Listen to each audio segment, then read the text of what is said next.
Xo'sh, davom etamiz.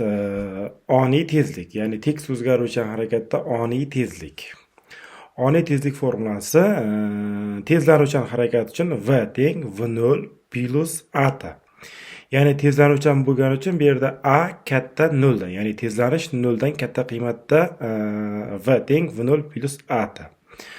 Sekinlanuvchan harakatda esa tezlanish 0 dan kichik bo'ladi. Shuning uchun v teng v0 minus a ta. Bu tezlik tenglamasi. Xo'p, tezlik tenglamasi yoki oniy tezlik deb aytsa ham xato bo'lmaydi.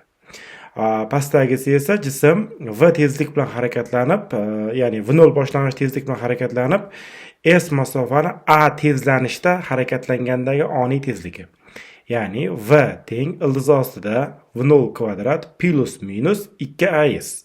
Plusligi tezlanuvchan, minusligi esa sekinlanuvchan harakat uchun o'rinli. Xo'sh, keyingisi 28. Tekis o'zgaruvchan harakatda yo'l va ko'chish. Tekis o'zgaruvchan harakatda yo'limning formulasi s barobar v o'rtacha ko'paygan t.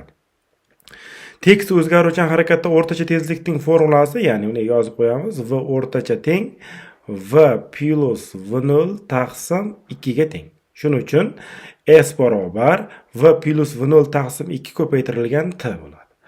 Mana shu yerdan vaqtlarni olib kelib joy-joyga keltirib chiqaradigan bo'lsak, quyidagi formulamiz kelib chiqadi. Ya'ni s barobar v kvadrat minus v0 kvadrat taqsim 2a. Ya'ni shu formulamiz kelib chiqadi. Bu tezlanuvchan harakat uchun. Sekinlanuvchan harakat uchun s barobar v0 kvadrat minus v kvadrat taqsim 2a ko'rinishida bo'ladi. Xo'p, yo'lning yana bitta formulasi, ya'ni yo'l yoki ko'chishning yana bir formulasi s barobar v0 plus minus a kvadrat taqsim 2. Plusligi tezlanuvchan harakat uchun, minusligi sekinlanuvchan harakat uchun.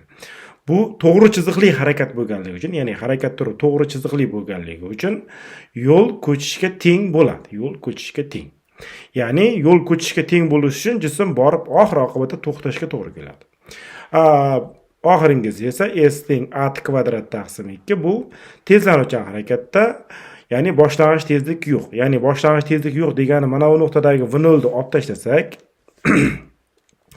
v0 boshlang'ich tezligimiz 0 ga aylanadigan bo'lsa, bizda faqat formulaning bu qismi qoladi. O'shaning uchun boshlang'ich tezliksiz harakatlanayotgan jismning bosib o'tgan yo'li yoki ko'chishi s teng a kvadrat taqsim 2 ko'rinishda bo'ladi.